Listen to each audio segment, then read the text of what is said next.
everybody. This is Vicki Brown welcoming you again to Management Matters. I'm here today with my friend Leane Ferriera, who's going to talk about her journey as a first-time manager. Welcome, Leane. Please introduce yourself. Tell everybody what it is you do. Thanks for having me. My name is Leane Ferriera. I work for the local government, and I'm currently a human services manager too.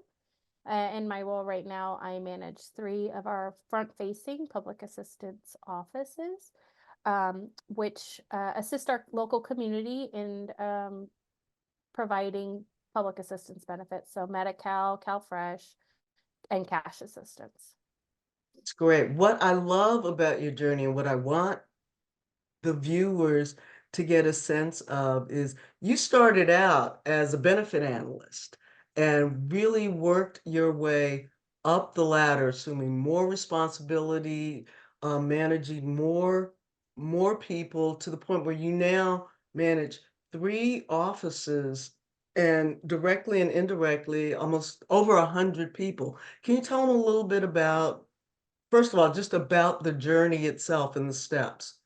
Sure. Yeah. So I started as a benefit analyst in 2011. So I was trained into the public facing or public assistance programs, and was in that role for about 3.5 years, and just knew I was ready for something a little bit more challenging. I knew I wanted to stay in the department, but wanted to move up. So in our local county, there are opportunities called work out of class. So they're kind of like a temporary position.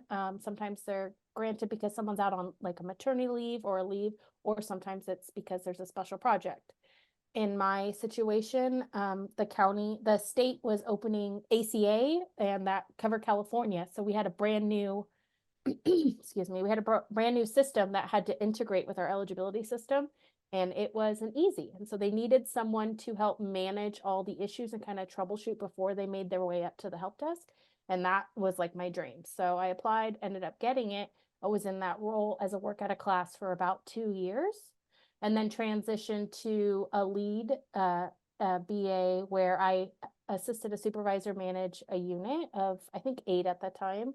So I did that for a while, and then a similar situation happened where somebody went on a medical leave, and a work out of class position came open for a supervisor for a brand new unit. And so again, I like to build things, I like to troubleshoot. Sounded awesome. So I got that position and ended up having to basically build a unit to do certain types of work to make sure that we weren't under a cap with the state. We have to be audited because we're public assistance programs. And so I did that for, I want to say, about 3.5 years as a supervisor. And I jumped unit to unit. I would fix one thing and they kind of move me over to do something else, and totally my jam. So I had between 10 and 12 in my unit at one time, mainly of the benefit analysts, but some of our clerical staff as well. And then I ended up transitioning over to a policy role for about a year. So it was just me for a little while. I really loved it, but I did miss the hustle and bustle of operations. So when a position as a management analyst came about, I jumped back to my roots and was just managing one person at that time, but really got a front view of what life as a manager was. And yeah, so I was in that role for 2 years. Half of the time was during the pandemic. So I got my job really drastically changed when everyone Yeah. went home.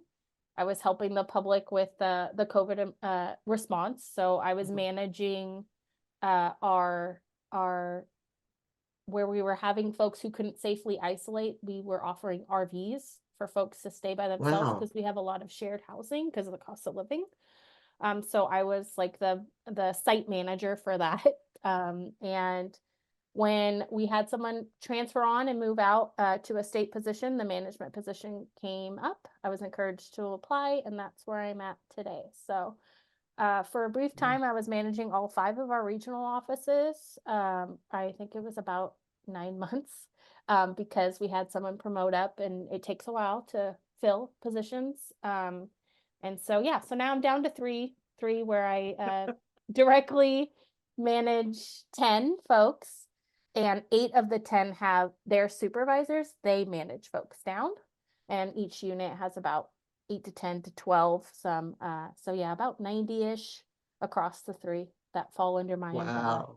Wow, what a journey. Yeah. So, and I should point out to our viewers that because Leanne works for a county organization, promotion is by application. So it's a little bit different it's a lot different than the private sector, but you still have this upward pro, progress, and you still have to learn what in the world you're doing as you move from an individual contributor, as you move from that benefit analyst role to where you are now managing 3 offices and are responsible for over 90 to 100 people.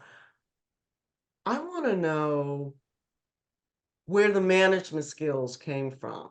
Because one day you're analyzing benefits, and the next thing you know, you're in a, what did you call it? What is it? A work to Work out of um, class, so it work was out of class. right. So I used to work for city government, and yes, we just say, you're going to take my role. I'm going to be gone for a week. I'm going to be gone for a month.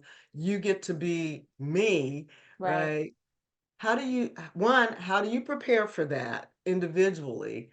And two, how did the organization prepare you for that? So I've started volunteering for work groups and things like that just to get me out of my little bubble because I was working for one office. We have several offices. You're doing your programs. You don't really know as a benefit analyst always what's going on in other areas. Yeah. So I got very involved in like work groups and things just to kind of expand my horizons and see what else is going on there. And the county is really good about offering different kinds of training academies. And so before I became that work at a class lead worker, I actually went through a lead academy Okay. where it's several sessions where they teach you like basic leadership skills. And it's not so much from a benefit analyst lead role, it's just a lead in general. So it wasn't super ingrained of what I was going to expect in my role, but it was helpful. I will say Great. it is very interesting to come from your own silo where you are Mm-hmm. yourself's problem and that's it. You know, as long as you're doing your thing, you're in your little world to kind of expand out. And as you move up, the more you see that you're not really ever, I don't think, ever prepared for. But from the lead to the supervisor, something similar. It is mandatory in the lead academy isn't, but when you become a permanent supervisor, which I Yeah. was, they do within the first 12 months, you have to do a supervisor academy as well. And What, so, go ahead. what kind of things are in that academy? So, things like just basic HR relations. So, our department will host one session where, Okay. how to discuss any attendance issues. What do you do when they're having pain, like workman's comp things, all of that. Okay. Writing effective performance evaluations because we have to do annual performance evaluations for the folks that Sure. report down to us. That Uh-huh. was another session. Difficult conversations was another session. So really how to have those. But again, and it's great. Those are great, but Yeah. it's not until you're in it that you really have to kind of find your own style because it's never easy, but they have to Yeah. be done obviously if you're going to effectively manage, right? But you've So got a foundation yes, that yes. gives you, and Yeah, I'm going to point out that what you are talking about is not the norm. the norm. Yeah, So that's awesome, and that's what we, here at my company, we are trying to address to make sure that people get the foundations of these are things that you now have to be aware of that you, as an individual contributor, you didn't have to worry about. So this right. is great to hear. Yeah. Yeah. And Yeah. so, yeah. And then my management analyst role, I only had one person under me, and there wasn't really any training for that. And then my current role, I kind of just jumped in and, started swimming. but I'm currently enrolled in a management development program. So that is offered Right. annually. It was on pause for the COVID, so this is the first year back. It's very hard to get into. I tried to get into it as a management analyst and I got waitlisted. So Mm-hmm. happy I got picked. It literally just started last month. It's one session a month for the rest of the year. So I'm really looking Great. forward to that because I'm always trying to learn and get better, right? I mean, that's what we're all So here I want you to come back Okay. as you've gone through this program Yeah. and talk about that, because training is so vital, and Yeah. many managers, especially women managers, don't get those opportunities. It's sort of baptism by fire.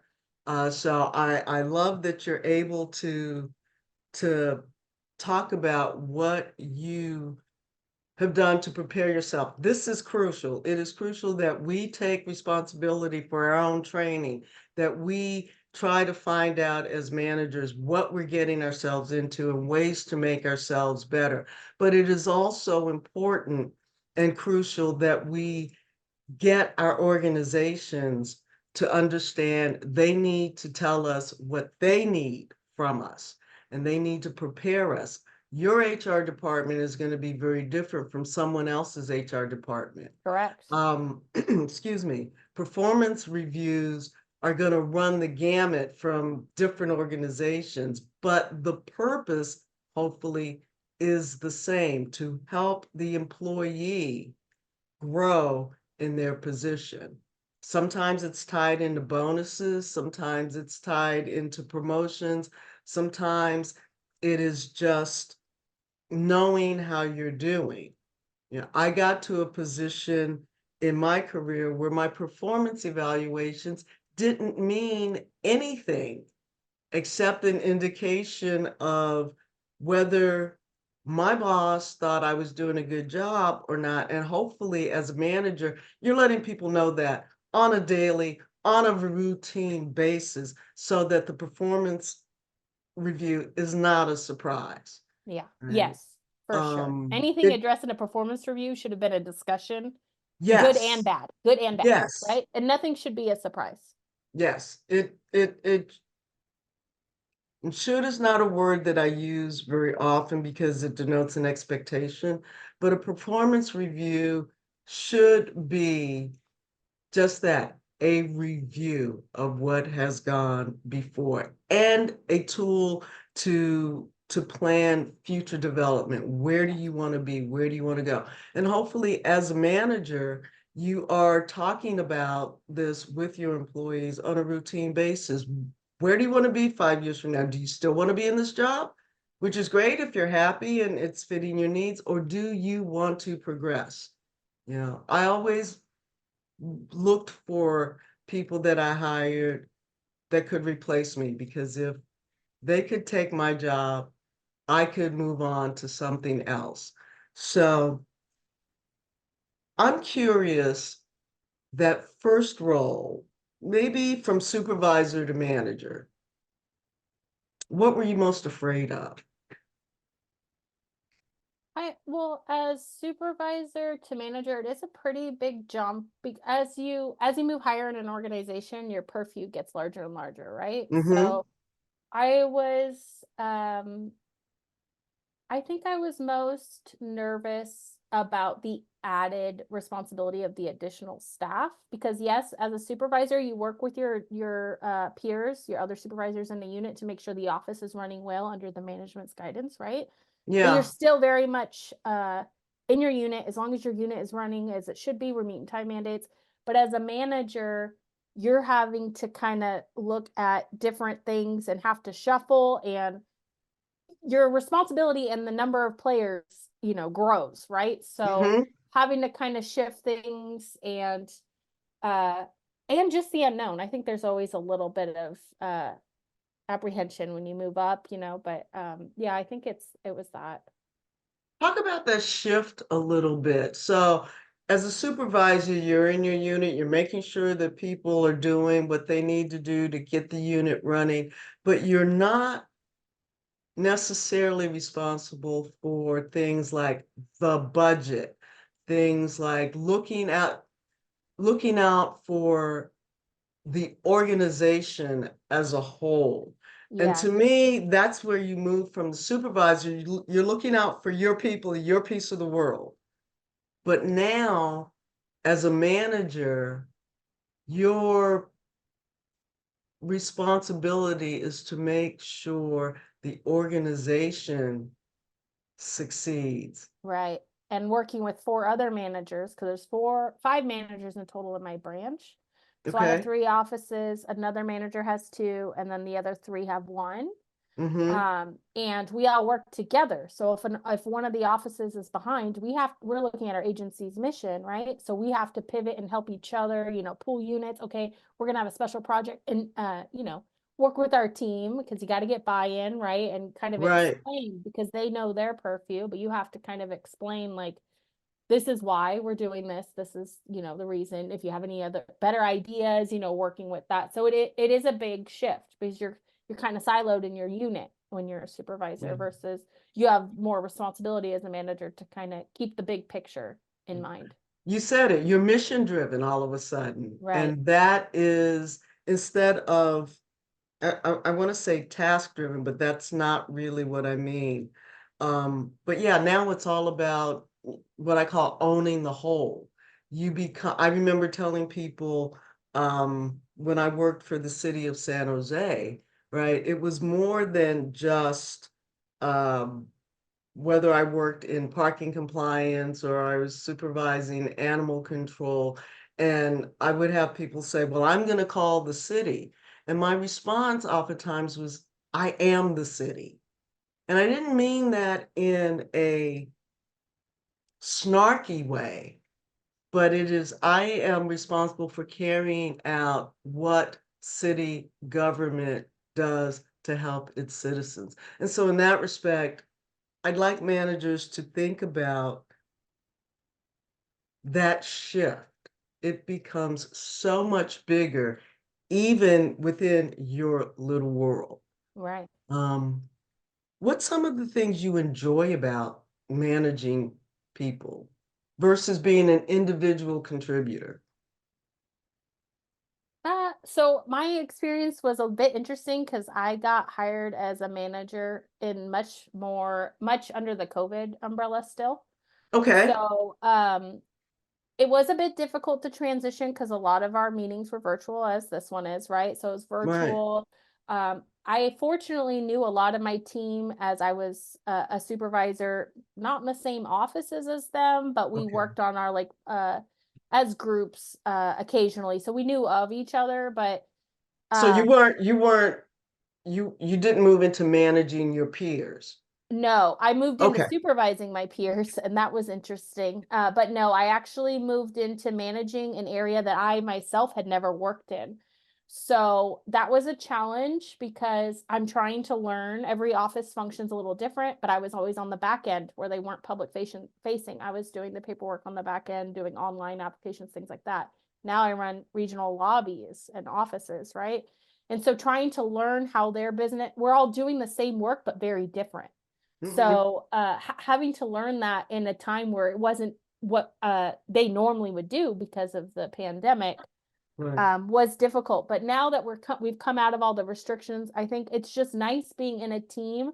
I have very different. All my supervisors come with their own strengths, so Hmm. I really enjoyed that, leveraging that and kind of building on that. Um, and just seeing the growth, I like it. And then I also am the hiring manager for my department.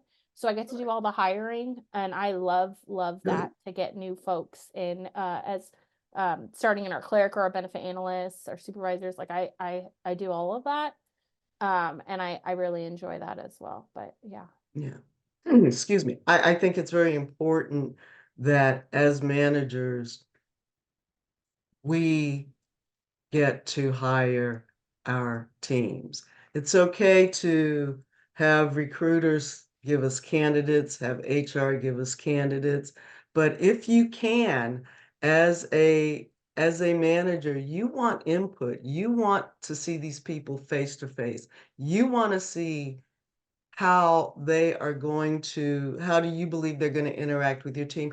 And it's also not a bad thing to have their peers interview them to see what kind of a camaraderie or a bond that may be established. I'm a big fan of panel-based interviewing, um, seeing different perspectives from different levels in the organization. This is what HR thinks, this is what the managers think, this is what the peers think. And finding out what the candidate thinks about the people that they've interacted with. This is how you build a team. Um, what's next for you? That's a good question. I have been very fortunate to kind of jump pretty quickly in the last 5, 6, 7 years. Hmm. So I think for now I'm really, like I said, it was a rough start because of everything under the COVID restrictions and things of that nature. And I'm finally kind of settling in. Like I said, I'm in that management development program. I'm really happy to be doing that. But I think I'm just trying to just hone in my skills, always grow. But I think for now I'm good where I'm at to kind of just stay in this role. Obviously, there's always projects that I can head and things of that nature. But yeah, I think I'm staying put for a while at this time. Good.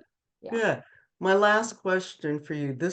I could talk to you for hours about this. First of all, I love learning what people do. I find it fascinating in and of itself. But this is such a great example of working through the progression from individual contributor to manager. One piece of advice for new managers, what would you say?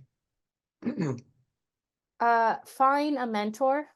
I think it's really important to find someone either in the role that you're in or was previously in the role as a manager, and someone you trust who can Mhm. have candid conversations and kind of be there for emotional support, because it's not always easy, but also to throw things back and forth on to kind of just workshop ideas, because there's always better ideas out there, and to kind of talk things out and kind be able to have someone in which there's that trust, so there's no judgment. Mhm. Here's what I'm thinking, tell me why that's crazy type thing. I think it's Yeah. invaluable. So I think it's important to find a mentor. If that's not really a possibility, definitely looking into trainings. I think trainings, I'm always looking to learn, so I think and if you can do both, that's even better. So that's kind of what I've done, is just I'm Mhm. always looking at additional trainings that come around. I'm very fortunate that we have a robust training in our areas. So that would be my advice, and always be prepared to be okay with maybe your idea isn't the best idea. Maybe your team has a better idea. Don't ever Yes. get to the point where you feel like I'm sticking to this because this was my idea, even though there was something better. Right. Oh, So yeah, yeah. that's big, because it can feel, I think human nature, it can kind of feel like, oh gosh, if I take their idea instead of mine, what am I doing? Right. But they know the work. They're in the weeds every day. As you move up, you're Yes. more of the peripheral. I try to stay in the weeds as much as possible, probably to the extent where my team doesn't always love it. But there's only so much you can do. You have so many other Yeah. responsibilities. So really being open-minded to hearing other people's and trying things. If you're not Yes. failing at things, you're not what are you doing? You're not progressing. You got to keep trying different things. So I Throw think it that up was a lot of against advice. yeah. But No, but it is so relevant. Throw it up against the wall, see what sticks, right. and if it doesn't, be okay with pivoting. And a lot of this, especially for new managers, is check your ego at the door. It's not about you. Right. It really isn't about you. It is about what you can bring to the organization and how you can grow your team to make the organization better. Right. So, Leanne, this has been absolutely great. I thank you so much for joining us. Thank you And for I'm having me. serious. I'm serious about having you back as you go through your development program Okay. to throw down some more pearls of wisdom for our managers. So thanks again, and You're welcome. appreciate having you here. Take care.